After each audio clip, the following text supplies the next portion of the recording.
Hey guys, it's Megan. I've got my week 2 SOAP note / patient presentation for you. So I had an interesting client. She came in with a neurological complaint.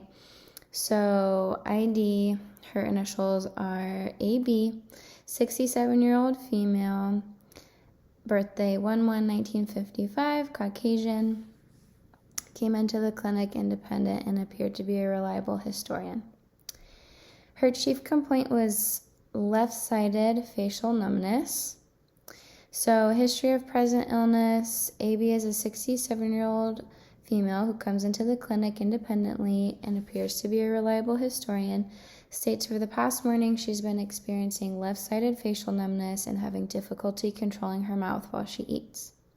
The numbness has been constant since she woke up this morning. She tried placing warm packs on her face, which have not helped, and nothing makes the numbness worse. She has a history of getting cold sores, however, has not had this situation happen to her before. She has no history of neurological issues or stroke, and no family neurological issues, strokes, or cancer.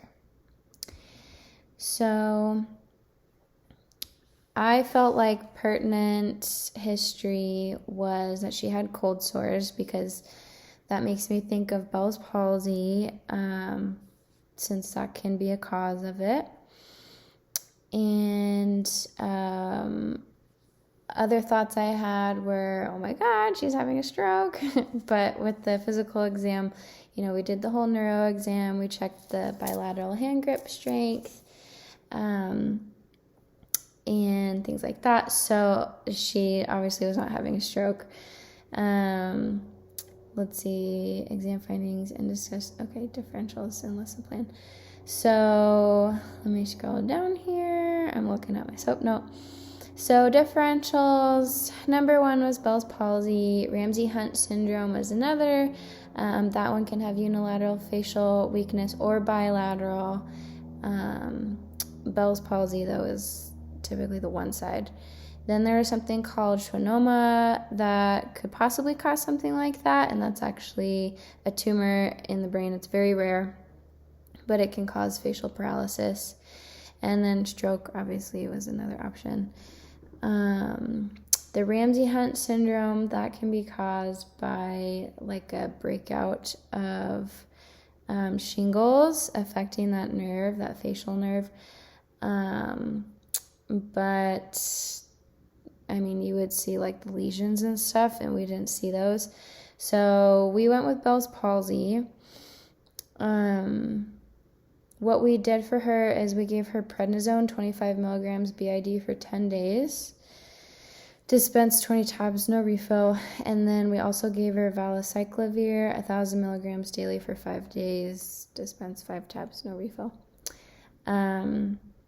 We also told the patient that she could do like symptomatic treatment for herself, which would be like some OTC eye drops she can just do in that one eye because that eye can get dry from Bell's palsy.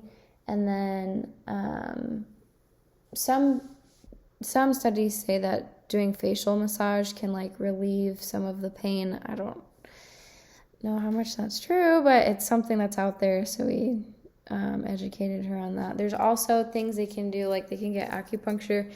We didn't tell her about it because she wasn't like a alternative therapy type of gal. So we ordered her those meds, and then we had her go pick them up that day, start them that day, and then to follow up with us in 24 hours after starting the meds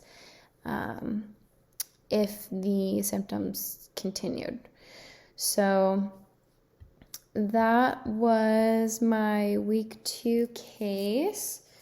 Hopefully I included everything pertinent. I guess I didn't talk much about exam findings.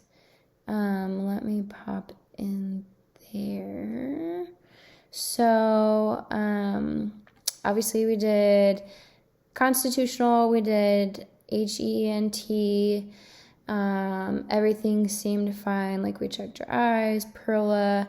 We did note that the left eyelid was drooping a little bit on that side, but there was no erythema or swelling or like signs of infection or anything like that. Cardiovascular is fine, pulmonary is fine. We did an in-depth neuro examination.